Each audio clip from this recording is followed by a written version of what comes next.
I've talked about this before. I was raised in the SEAL teams to be the quiet professional. And as a matter of fact, one of my favorite SEALs when I was a young guy at Team 1, this guy was just a total badass frogman.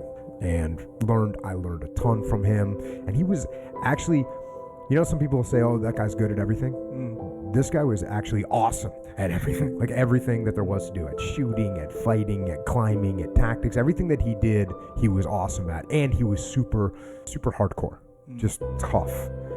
And in fact, one of the stories about him is that when he joined the Navy and he had to come to boot camp, I guess in San Diego, he paddled a kayak from where he lived to get into San Diego. And he was 17 years old, by the way. He was just a 17-year-old kid, joined the Navy when he was 17, and then had no way of getting here, so he'll take a kayak, put it in the water, and paddle to San Diego. That seems to be the smart way to do things. Sure.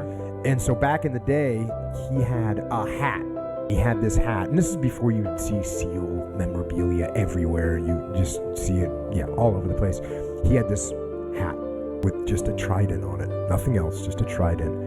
And then under the trident, it just said the words, the silent option. And I always thought to myself, yes, that is it right there. That's us, right?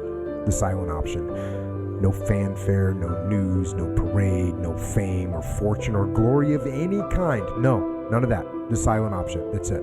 And pretty much everybody that I looked up to in the SEAL teams had that kind of attitude.